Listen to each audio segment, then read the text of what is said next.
Question करके बताएंगे जल्दी से क्या आंसर है। अगला अगला क्वेश्चन सवाल है सीपीओ 2020 का पूछा हुआ, एज इट इज मुझे करके बताइए, बहुत प्यारा सवाल है, बनाओ।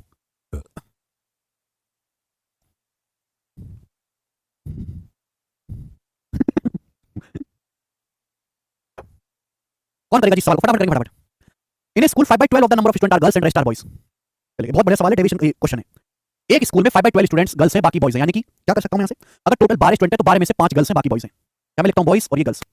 एक स्कूल में 5/12 नंबर ऑफ स्टूडेंट गर्ल्स है, बाकी बॉयज, यानी कि टोटल अगर 12 स्टूडेंट है तो 12 में से 5 गर्ल्स हैं तो बाकी के 7 बॉयज हैं। ये बॉयज और गर्ल्स की संख्या का रेशियो है, ये number of boys and girls, boys और गर्ल्स की संख्या का रेशियो। आगे क्या बोला है, 4/7 of boys are below 14 years. Boys की संख्या का 4/7 14 साल से कम उम्र के हैं। And 2/5 of the number of girls are 14 years और above 14 years of age. 2/5 girls ऐसी हैं जो या तो 14 साल की हैं या 14 साल से ज्यादा उम्र की हैं। If the number of student below 14 year, यदि 14 साल से कम उम्र के स्टूडेंट 1120 है, 14 साल से कम उम्र के स्टूडेंट 1120 है, तो आपसे पूछा है टोटल स्टूडेंट्स कितने हैं, टोटल नंबर ऑफ स्टूडेंट्स कितने हैं। सवाल में जो आपको जानकारी दी है वो ये दी है कि 14 साल से कम उम्र के स्टूडेंट 1120 हैं, बिलो 14 ईयर्स 1120 स्टूडेंट हैं। तो पूछा विद्यालय में टोटल विद्यार्थी कितने हैं, तो जब सवाल में आपको जानकारी ये दी है कि 14 साल से कम उम्र के स्टूडेंट 1120 है तो आप उसी पर फोकस करो। सवाल में बोला है कि 4/7 बॉयज बिलो 14 ईयर्स के हैं, 4/7 बॉयज ऐसे हैं जो 14 साल से कम उम्र के हैं, 4/7 बॉयज ऐसे हैं जो 14 साल से कम उम्र के हैं। 2/5 गर्ल्स ऐसी हैं जो 14 साल की हैं, 14 साल से बड़ी हैं। देखो 2/5 गर्ल्स ऐसी हैं जो या तो 14 साल की हैं या 14 साल से बड़ी हैं, तो 14 साल से कम उम्र की गर्ल्स कितनी होंगी, 1 में से घटा देंगे, 1 में से 2/5 घटा देंगे तो 3/5। 3/5 गर्ल्स ऐसी होंगी जो या तो 14 साल से कम उम्र की होंगी।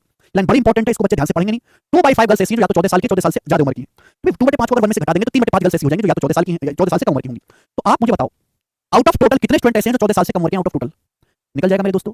डेविएशन से आप बोलोगे हाँ जी सर, 7 बॉयज का 4/7, 4 बॉयज 5 गर्ल्स का 3/5, 5 का 3/5 3, 14 साल से कम उम्र के आउट ऑफ टोटल, टोटल कितना है 7 5 12, टोटल है 12, तो आगे 7/12, यानी कि अगर टोटल 12 स्टूडेंट हैं, अगर टोटल 12 स्टूडेंट हैं तो 12 में से 7 स्टूडेंट ऐसे हैं जो 14 साल से कम उम्र के हैं, 12 में से 7 ऐसे हैं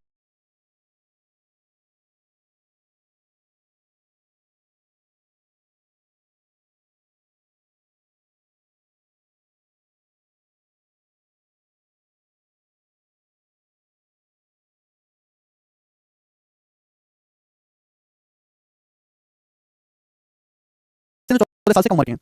साल में 14 साल से कम उम्र के हैं, 1120 कितने गुना, 16 गुना, 160 टाइम्स। तो 12 की वैल्यू भी 160 होगी। अब 12 गुना 16 कितना होता है, 192, 1920। 1920 सवाल का आंसर है डी ऑप्शन। खत्म हो गया राजेंद्र, खत्म हो गया बेटे, है ना।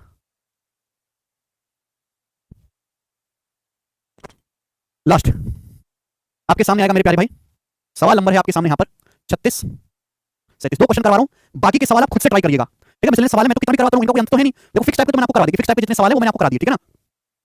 अब मिसलेनियस में वही करवा रहा हूँ जो जिनके पेपर में आने की उम्मीद है, ठीक है। चलिए दोस्तों अगला सवाल नंबर 36 और 37, 2 क्वेश्चन और करेंगे, फटाओ जल्दी से। 2 क्वेश्चन है, दोनों एक जैसे। मैं आपको बेसिक भी बताऊंगा, मैं ऐसे सवालों का बेसिक भी बताऊंगा और फिर मैं आपको शॉर्टकट भी बताऊंगा कि करना कैसे। सुनिए, मिस्टर अंकित सियाचिन के दौरे पर हैं, पिया गए सियाचिन, अंकित सियाचिन के दौरे पर है, उनके पास खर्चे के लिए 900 रुपए हैं। 900 रुपए लेके अंकित जी गए सियाचिन घूमने। यदि वह अपने दौरे से 4 दिन अधिक रुकते हैं, वे प्लान करके गए होंगे कि चलो मैं इतने दिन रुकेंगे, अगर वो प्लानिंग से 4 दिन ज्यादा रुकते हैं तो उन्हें अपने डेली खर्च को 2.5 रुपए कम करना पड़ेगा, 2.5 रुपए कम करना चाहिए। भाई ज्यादा दिन रुकेंगे तो हर दिन का खर्चा कम करना पड़ेगा। टोटल 900 रुपए लेके गए, 900 रुपए में काटना है वहां पे सियाचिन का टाइम। अगर हम 4 दिन ज्यादा रुकेंगे तो हर दिन का खर्चा 2.5 रुपए कम करना पड़ेगा। तो आपसे पूछा मिस्टर अंकित कितने दिन के लिए दौरे पर है, मिस्टर अंकित कितने दिन के लिए दौरे पर है। तो पहला मैं सवाल को करने का तरीका बता रहा हूं, बेसिक मेथड। बेसिक मेथड क्या कि माना मिस्टर अंकित x दिन के दौरे पर है, मिस्टर अंकित कितने दिन के दौरे पर है, x दिन के दौरे के लिए गए हैं, x दिन के लिए कितने रुपए लेके गए, वो 900 रुपए, 900 रुपए लेके गए हैं, ठीक है जी। आप बोलोगे हाँ सर 900 रुपए लेके गए, वो खूब पैसा उनके पास, 900 रुपए लेके गए। अगर वो x दिन के दौरे पर गए हैं, 900 रुपए लेके गए x दिन के लिए, तो एक दिन का खर्चा कितना होगा, 900 x रुपए। ये पर डे का खर्चा आएगा मेरे दोस्तों, पर डे का खर्चा आएगा। अरे भाई साहब ये समझो, एग्जांपल के लिए देखो, आप 10 दिन के लिए दुबई घूमने गए, 10 दिन के लिए दुबई घूमने गए 2000 रुपए लेके, तो एक दिन का खर्चा कितना करोगे, 200 रुपए करोगे कि नहीं। 10 दिन के लिए दुबई घूमने गए 2000 रुपए लेके, तो एक दिन का खर्चा कितना होगा, 2000 बटे 10 डिवाइड तो करना पड़ेगा। अब 900 रुपए लेके गए, माना आप x दिन के लिए गए टूर पे, तो कितना खर्चा होगा एक दिन का, 900 बटे x। बोले अगर आप 4 दिन अधिक रुकते हैं, आप वैसे गए x दिन के लिए, अगर आप x की बजाय 4 दिन ज्यादा रुकोगे तो कितने दिन रुक जाओगे, x प्लस 4 दिन। पहले x दिन के लिए गए थे, आप 4 दिन ज्यादा रुके, x प्लस 4 दिन, तो अब कितना खर्चा होगा, अब कितना खर्चा मेरे प्यारे भी होगा आपका, अब कितना खर्चा होगा। तो आप कहोगे सर 900 बटे x प्लस 4 ये खर्चा होगा मेरे दोस्तों, अब आपका एक दिन का खर्चा ये होगा।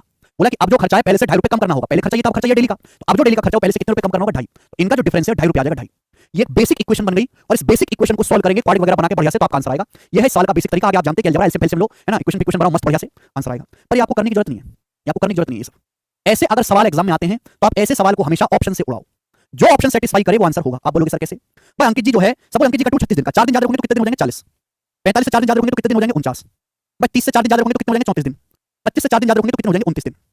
आप बताओ, वैल्यू ऐसी होनी चाहिए। देखो डेली खर्चे का डिफरेंस कितना है, 2.5 रुपए। वैल्यू ऐसी होनी चाहिए, अभी ये x है, x प्लस 4 वैल्यू ऐसी होनी चाहिए 900 को देखो 2.5 बराबर में 2.5 आना चाहिए, खर्चों का डिफरेंस 2.5 आना चाहिए। 2.5 कितना प्यारा नंबर है, 2.5 कितना प्यारा नंबर है, बिल्कुल प्यारा, 2.5 5 बटे 2 है। अगर आप ये सब ऑप्शन मानोगे तो पहले खर्चा था 900 रुपए लेके गए थे, 45 दिन के लिए 20 रुपए का पड़ेगा। अब खर्चा कितना आ जाएगा, 49। 900 को जब आप 49 से भाग दोगे, भाग होगा ही नहीं, भाग होगा ही नहीं। 900 को आप 34 से भाग दोगे, भाग जाएगा नहीं। जहां बटे में प्राइम नंबर आ जाए, जहां बटे में सड़े हुए नंबर आ जाए, 7 है ना, 34 34 में छुपा होता है 17। क्या 934 से भागोगा? जब 934 से भाग ही नहीं होगा तो घटा के 2.5 कैसे आएगा? आ ही नहीं सकता। ये सब सड़े हुए नंबर है ना। 49 में 7 आता नहीं आ सकता, 34 में 17 होता नहीं, 900 को 29 से भाग करोगे होगा ही नहीं। एक ही आंसर हो सकता है, 900 रुपए अगर लेके गए हैं 36 दिन के लिए तो खर्चा होगा जी 900/36 जो कि आएगा आपका 25 दिन। अगर आप 36 को 40 दिन रुकेंगे तो 900 रुपए लेके गए, अगर 40 दिन रुकोगे तो खर्चा आएगा जी 900/4 22 दिन, 22.5 रुपए पर डे। तो खर्चा पहले से कितना कम करना पड़ेगा डेली का? 2.5 रुपए को सेटिस्फाई कर रहा है। तो देखिए सेटिस्फाई तभी करेगा मेरे दोस्तों जब ये वैल्यू ऐसी हो जो 900 को काटती हो। सभी वैल्यू को इग्नोर कर देंगे। समझ में आई? ऐसा ही सवाल अगले भी हैं। अभी बाकी के जो सवाल इनको आप खुद से ट्राई करना, मैं नहीं बताऊंगा। आज इतना ही दोस्तों, बाकी कल। बाय।